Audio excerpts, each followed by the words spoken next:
걱정과 두려움을 넘어 하나님의 영광을 바라보라. 오늘 이 은혜로운 말씀이 더 많은 분들의 마음에 닿아 위로와 힘이 될 수 있도록 잠시 시간을 내어 좋아요와 구독을 눌러주시면 감사하겠습니다. 여러분의 작은 참여가 지친 영혼들에게 하나님의 사랑을 전하는 귀한 통로가 됩니다. 이 영상을 공유하며 축복을 나누는 모든 분들께 하나님의 평강이 함께하기를 기도합니다. 사랑하는 성도 여러분, 우리는 지금 걱정과 염려가 세상을 완전히 삼켜버린 시대에 살고 있습니다. 불안은 우리 시대의 가장 뚜렷한 특징이 되어버렸습니다.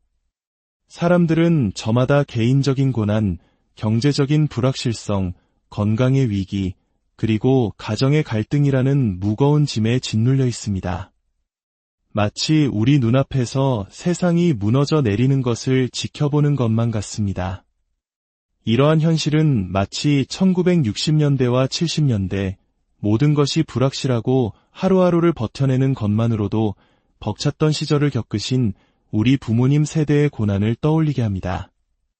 그때나 지금이나 삶의 무게는 우리를 짓누르지만 진짜 비극은 우리 믿는 자들마저도 눈앞의 문제가 하나님보다 더 크다고 느끼는 함정에 빠질 수 있다는 사실입니다. 하지만 성경은 분명히 말씀합니다. 우리는 우리의 상황에 시선을 고정하도록 부름받지 않았습니다. 우리는 이 세상의 문제에 매몰되도록 명령받지 않았습니다. 오히려 우리는 우리의 믿음의 창시자여 완성자이신 그리스도께 시선을 고정하라고 부름받았습니다. 히브리서 12장 2절의 말씀입니다. 또한 마태복음 6장 33절에서는 먼저 그의 나라와 그의 의를 구하라 그리하면 이 모든 것을 너희에게 더하시리라고 약속하셨습니다.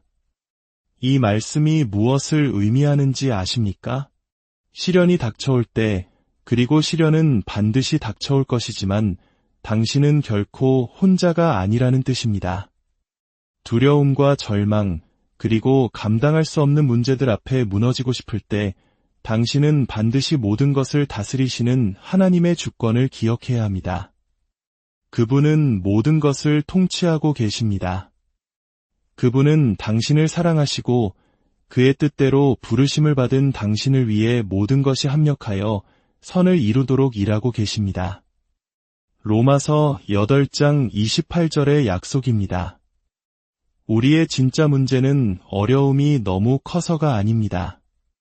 하나님에 대한 우리의 시각이 너무 작기 때문입니다.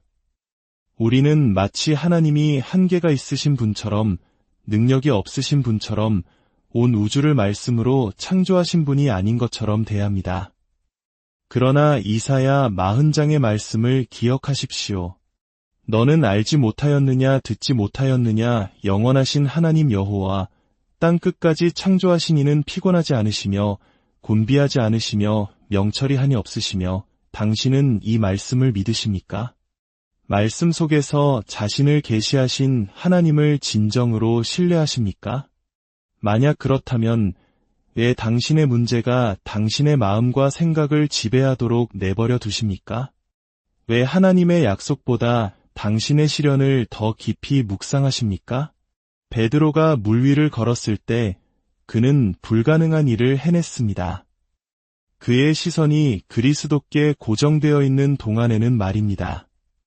그러나 그가 거센 바람과 성난 파도를 바라보는 순간, 구원자이신 주님 대신 폭풍에 집중하는 순간 그는 물에 빠지기 시작했습니다. 마태복음 14장 30절의 이야기입니다. 이것은 우리 모두를 위한 교훈입니다. 당신이 무엇을 확대하느냐에 따라 그것이 당신을 지배하게 됩니다. 만약 당신이 당신의 문제를 확대한다면 문제는 당신을 압도할 것입니다. 그러나 당신이 당신의 하나님을 확대한다면 당신은 모든 지각에 뛰어난 평강을 누리게 될 것입니다.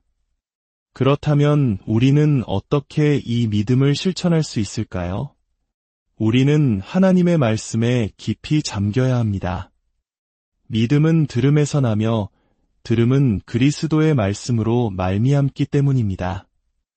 로마서 10장 17절 말씀입니다. 우리는 끊임없이 기도해야 합니다. 우리의 모든 염려를 주께 맡겨야 합니다.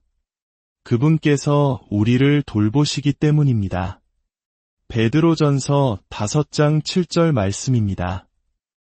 우리는 성도들과 함께 모여 서로를 격려하며 사랑과 선행을 독려해야 합니다. 그리고 우리는 우리의 마음을 훈련하여 무엇에든지 참되며 경건하며 옳으며 정결하며 사랑받을 만하며 칭찬받을 만한 것들을 생각해야 합니다. 빌립보서 4장 8절의 권면입니다. 사랑하는 성도 여러분, 당신에게는 선택권이 있습니다. 이 세상의 문제에 사로잡혀 살 것인지 아니면 당신의 하나님의 영광에 사로잡혀 살 것인지 선택해야 합니다. 폭풍 속에서 가라앉을 것인지 아니면 구원의 반석 위에 굳건히 설 것인지 선택해야 합니다. 두 가지를 동시에 할 수는 없습니다. 당신의 눈을 들어 예수님을 바라보십시오. 당신의 시선을 그분께 고정하십시오. 당신이 마주한 어떤 문제도 당신을 그의 손에 붙들고 계신 하나님보다 크지 않다는 진리 안에서 안식하십시오. 그분을 신뢰하십시오. 그러면 그분은 결코 당신을 실망시키지 않으실 것입니다. 우리의 신앙생활은 우리 자신이나 환경이 아닌 만물을 다스리시는 살아계신 하나님을 믿는 믿음으로의 부르심입니다.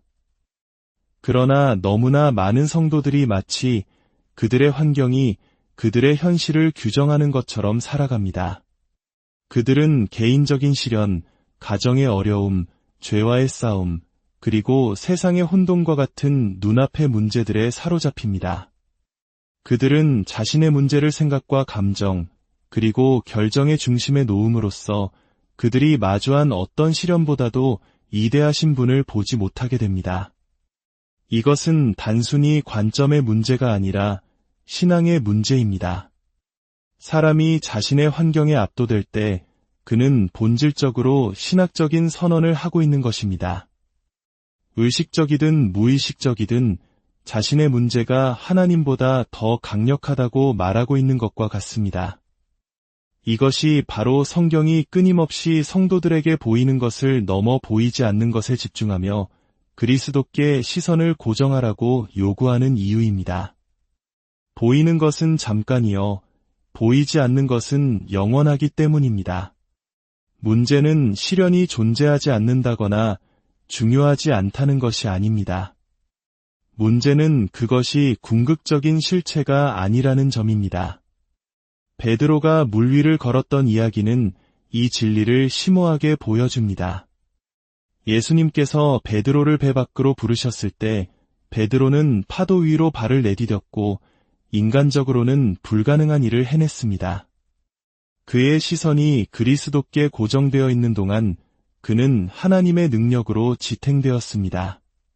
그러나 그가 바람과 파도로 시선을 돌린 순간 그의 환경이 그리스도의 존재보다 더 현실적으로 느껴진 순간 그는 가라앉기 시작했습니다. 이것이 바로 성도들이 하나님으로부터 자신의 문제로 초점을 옮길 때 일어나는 일입니다. 육체적으로가 아니라 영적으로, 감정적으로, 그리고 정신적으로 가라앉기 시작하는 것입니다. 그들의 믿음이 환경에 의해 대체되었기 때문에 그들은 두려움, 불안, 의심, 그리고 절망에 사로잡히게 됩니다. 이 원리는 성경 전체에서 반복됩니다. 이스라엘 백성이 홍해 앞에 서고 바로의 군대가 뒤에서 추격해올 때 그들의 즉각적인 반응은 두려움이었습니다. 그들은 자신들의 상황이 불가능하다고 보았지만 그들의 하나님의 능력은 보지 못했습니다. 그러나 하나님은 그들을 버리지 않으셨습니다. 그들을 멸망시키기 위해 그곳으로 인도하신 것이 아니었습니다. 그분은 물을 가르시고 길이 없는 곳에 길을 내셨습니다. 그러나 구원의 그 순간이 오기 전까지 그들의 초점은 전적으로 자신들의 문제에 있었고 이는 두려움과 의심으로 이어졌습니다. 약속의 땅으로 12 정탐꾼을 보냈을 때도 마찬가지였습니다. 그들 중 10명은 거인들, 견고한 성읍들, 그리고 그들 앞에 놓인 불가능함에만 초점을 맞춘 보고를 가지고 돌아왔습니다. 그들은 자신들을 적들의 눈에 메뚜기와 같다고 보았고 그 결과 두려움에 마비되었습니다. 그러나 여호수아와 갈렙은 똑같은 땅, 똑같은 거인, 똑같은 장애물을 보았습니다. 하지만 그들의 보고는 전혀 달랐습니다. 왜일까요? 그들은 문제를 보고 있었던 것이 아니라 이미 승리를 약속하신 하나님을 보고 있었기 때문입니다. 이것이 바로 믿음과 두려움의 차이입니다. 두려움은 환경을 보고 이것은 불가능해 라고 말합니다. 믿음은 하나님을 보고 그분과 함께라면 불가능한 것은 없어 라고 말합니다. 두려움은 문제를 확대합니다. 믿음은 주님을 확대합니다. 그리고 당신이 무엇을 확대하느냐에 따라 당신의 생각과 감정, 그리고 결정이 지배당하게 됩니다. 사도 바울은 이 진리를 이해했기에 고린도인들에게 이렇게 편지했습니다.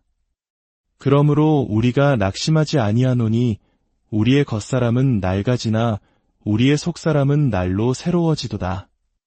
우리가 잠시 받는 환난에 경한 것이 지극히 크고 영원한 영광에 중한 것을 우리에게 이루게 함이니 우리가 주목하는 것은 보이는 것이 아니요 보이지 않는 것이니 보이는 것은 잠깐이요 보이지 않는 것은 영원함이라. 바울은 고난, 박해, 투옥, 그리고 마침내 순교에 직면했습니다. 그러나 그는 그의 시련이 그의 관점을 규정하도록 허락하지 않았습니다. 그는 그리스도의 약속이라는 보이지 않는 현실에 그의 눈을 고정시켰고 그것이 모든 고난을 이겨낼 힘이 되었습니다. 우리의 삶은 마치 경주자와 같습니다. 주변의 방해물이나 자신의 지친 상태에 집중하는 것이 아니라 오직 앞에 있는 결승점을 향해 시선을 고정하고 달려가야 합니다. 마찬가지로 성도들은 이 세상의 짐에 짓눌리기를 거부하고 오직 그리스도께 시선을 고정해야 합니다. 예수님께서 제자들에게 명령하셨습니다. 목숨을 위하여 무엇을 먹을까, 무엇을 마실까, 몸을 위하여 무엇을 입을까 염려하지 말라. 그런즉 너희는 먼저 그의 나라와 그의 의를 구하라. 그리하면 이 모든 것을 너희에게 더하시리라. 예수님은 삶의 필요가 중요하지 않다고 말씀하신 것이 아닙니다. 그것들이 궁극적인 것이 아니라고 말씀하신 것입니다. 시편 기자는 선포합니다.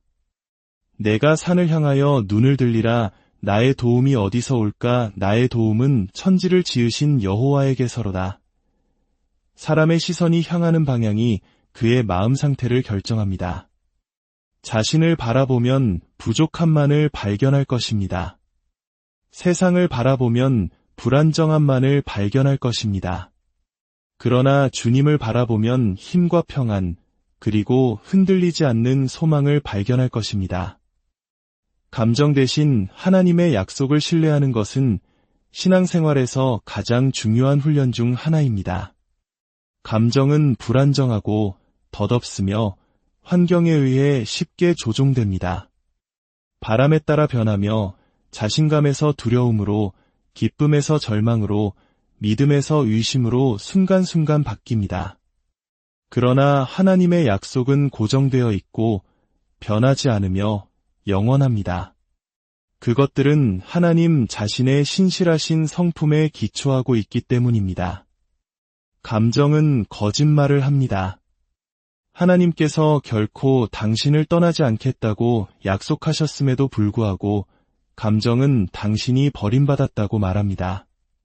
하나님께서 모든 것이 합력하여 선을 이룬다고 선언하셨음에도 불구하고 감정은 당신의 상황이 절망적이라고 말합니다. 하나님께서 그의 능력이 약한 데서 온전하여진다고 말씀하셨음에도 불구하고 감정은 당신이 너무 약하다고 말합니다. 감정에 따라 사는 삶은 마치 파도에 밀려다니는 배와 같습니다. 그러나 하나님의 약속에 닻을 내린다면 당신은 감정의 변화하는 조류에 흔들리지 않고 굳건히 설 것입니다. 믿음과 두려움은 공존할 수 없습니다. 하나가 항상 다른 하나를 이깁니다. 성도의 삶은 이 두 힘 사이의 끊임없는 싸움입니다. 모든 상황, 모든 시련, 모든 결정은 하나님의 약속을 신뢰할 것인지 아니면 두려움에 굴복할 것인지를 선택할 기회를 제공합니다. 성경에서 가장 빈번한 명령 중 하나는 두려워하지 말라입니다. 천사가 마리아에게 나타났을 때 두려워하지 말라고 말했습니다. 예수님께서 물 위를 걸으실 때 제자들이 유령인 줄 알고 두려워하자 안심하라내니 두려워하지 말라고 하셨습니다. 하나님께서 모세가 죽은 후 여호수아에게 말씀하셨을 때 강하고 담대하라, 두려워하지 말며 놀라지 말라, 내가 어디로 가든지 내 하나님 여호와가 너와 함께 하느니라 하셨습니다. 두려움을 거부하라는 명령은 항상 하나님의 임재에 대한 약속과 짝을 이룹니다. 성도들이 자신감을 가질 수 있는 이유는 위험이 없기 때문이 아니라 하나님이 그들과 함께 계시기 때문입니다. 두려움은 폭풍을 바라보지만 믿음은 폭풍을 잠잠하게 하시는 분을 바라봅니다. 두려움은 문제를 확대하지만 믿음은 주님을 확대합니다. 두려움은 우리를 마비시키지만 믿음은 우리에게 힘을 줍니다. 선택은 항상 모든 성도 앞에 놓여 있습니다. 문제는 어려움이 닥칠 것인가가 아니라 어떻게 마주할 것인가입니다. 세상은 두려움으로 움직입니다. 불확실성에 공황과 절망으로 반응합니다. 그러나 성도들은 세상처럼 살도록 부름받지 않았습니다. 그들은 더 높은 현실, 즉 환경이 아니라 하나님의 말씀이라는 흔들리지 않는 기초 위에 세워진 확신으로 살도록 부름받았습니다. 두려움은 만약에 라고 말합니다. 믿음은 그럼에도 불구하고 라고 말합니다. 두려움은 미지의 것을 두려워하지만 믿음은 시작부터 끝을 아시는 분 안에서 안식합니다. 이것이 바로 사도 바울이 확신에 차서 선포할 수 있었던 이유입니다. 환난이나 곤고나 박해나 기근이나 적신이나 위험이나 칼이랴 그 어떤 것도 우리를 그리스도의 사랑에서 끊을 수 없다고 말입니다. 그는 이 모든 일에 우리를 사랑하시는 이로 말미암아 우리가 넉넉히 이긴다고 확신했습니다. 모든 성도는 자신의 신뢰를 어디에 둘 것인지 결정해야 합니다. 그 선택은 매일, 매 순간 이루어집니다. 두려움이 당신의 반응을 지시하게 할 것입니까? 아니면 믿음이 길을 인도하게 할 것입니까? 오늘 이 말씀을 듣는 모든 분들의 삶에 걱정과 두려움이 물러가고 세상이 줄 수 없는 하나님의 크신 평강이 강물처럼 흘러넘치기를 간절히 기도합니다. 당신의 시선을 주님께 고정하십시오. 그리고 승리하십시오.